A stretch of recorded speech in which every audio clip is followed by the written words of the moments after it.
Hi there, I'm Virginia Lindsay of Ginger Cake Patterns and Design, and today I want to talk to you about making good choices for combining fabric.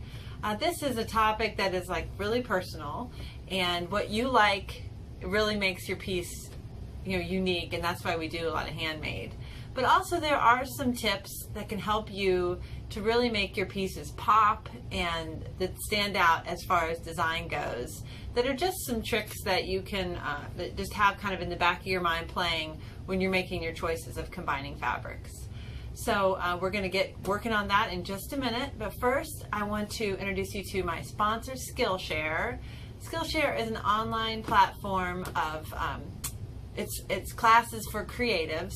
There's over 25,000 classes you can take on Skillshare, and by using my link down below you get 2 free months to watch as many of these videos as you want. They're about design, they're about learning computer skills, they're also hand lettering, floral arrangement, all sorts of really great topics that I think you'll really like. So let's watch a little video about the class that I'm working on right now. Okay, so when you log on to Skillshare.com, this is what it looks like, and it's a really easy to navigate website.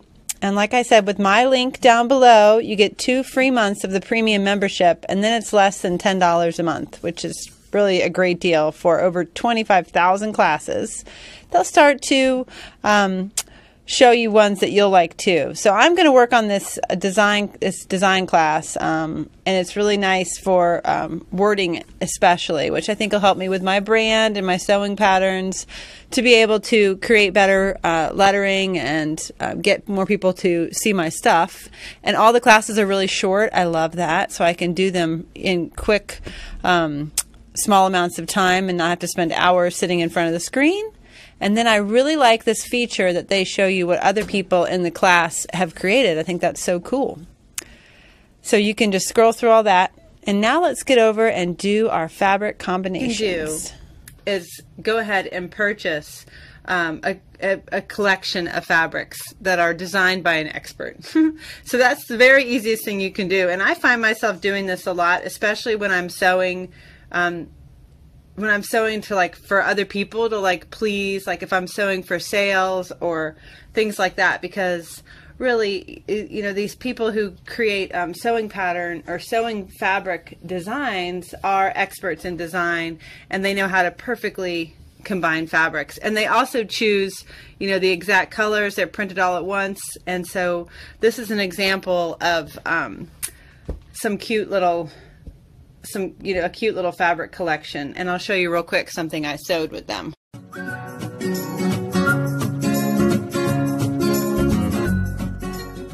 Okay, here is my a crayon holder I made with these fabrics, and I added my own color here instead of this one because frankly I love this, but it's just so coordinated that I sometimes want it to be a little bit different.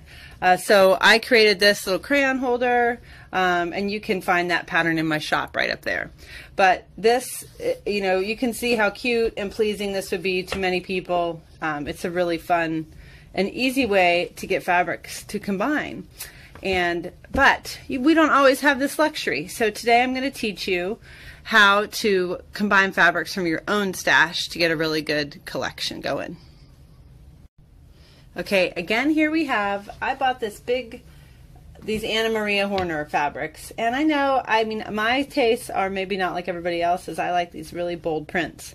But this is an example, again, of a little bit, Anna Maria, she kind of is a more surprising fabric designer, and so these are from the same collection. They're not quite as perfectly toned together as that little cute hippo, and that was by Blend Fabrics. But what I'm going to do is, this is a beautiful collection, but say I didn't have these 2 fabrics, and I'm going to choose from my own stash using some easy rules to find a good combination to make this fabric pop in my own project. So the first concept we're going to work on is finding good contrast. Like a light and dark contrast is a good way to begin.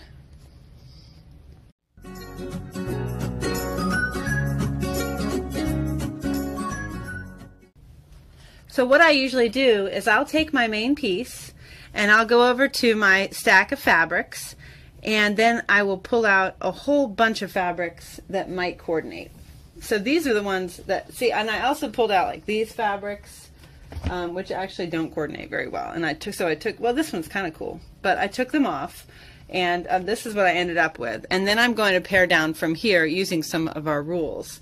So first of all, I want to have some light and dark contrast. And with this whole big combination, I'm looking only for 3 to 4 fabrics because I'm going to make a wallet. Say I'm making a wallet. Now, if you're doing a quilt, like you can use, or a big patchwork pillow or something, I could potentially use all these fabrics with this kind of as my centerpiece, and that would be really cute. But because I'm making a wallet, we're starting simple. We're going to take away some of these and kind of pare it down to the very best ones. So thinking about light and dark, there's a little too much dark going on here, and this looks a little busy. And that does too. So right now we have, like, this is dark, and these are all 3 light ones. But I don't want to do another solid because I already have this solid, which I really like how that looks together. Nice and dark with this. And then these are also cute, but that one's actually too light. And now I have these 4, which look really good together. But this doesn't have quite as much contrast as I want, so I'm going to take that away. And this, I think that's my winning combination. So I have my light, my dark, and my kind of middle. And let's take a picture of it in black and white, and you can see kind of that light and dark contrast there.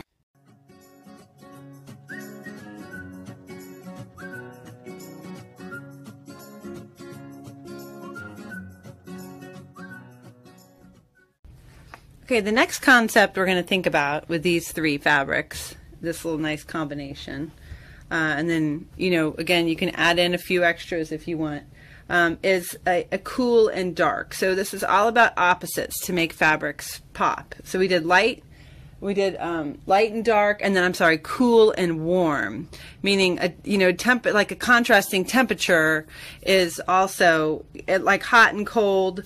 And so in this combination here, you can see this is the hot and this is the cold, and this one has both of them. And that's why this fabric piece is so interesting. It's because it has so much going on with the hot and the cool colors. So that's why these look really good together, because they're really bringing all those colors together and making the poppies kind of stand out. So think about that as your next step, the cool and the dark. The cool and warm, sorry.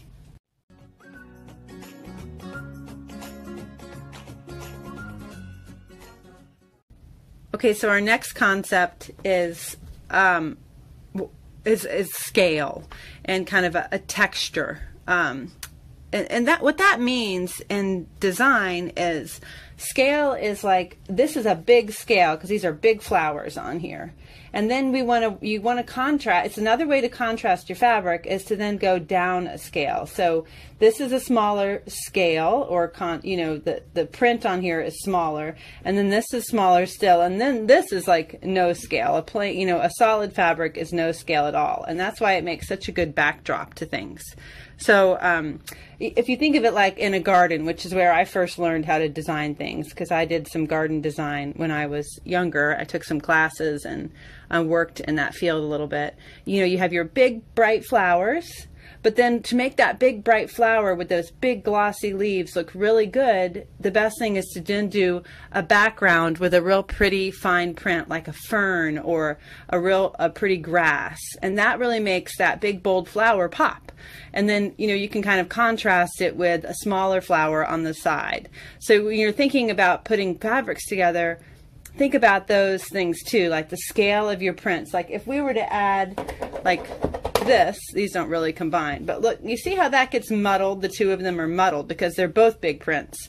And this was a mistake I made early on when I was buying fabrics, is that I constantly was buying the big bold prints because they're my favorite, and I never purchased the smaller things, which are your supporting actors, and that makes such a big difference when you're designing. Okay, friends, there you have it. those are my tips on combining fabrics and how I go about making my choices. So I hope that was helpful to you. And you know, I'm always interested in hearing your tips and what you guys think, because there's a lot of really experienced sewers out there who watch these videos, and I definitely want to hear what you think about fabric combinations, and if there's something I missed, please add on in the comments below. And don't forget to check out my sponsor, Skillshare. Again, a lot of great classes there. And then with my sign up link below, 2 free months that you can, and then you can cancel anytime, get a lot of classes in, and then hopefully stay on to continue learning about all these new concepts. So thanks for watching. Please subscribe if you haven't already done so, and I'll see you soon. Bye-bye.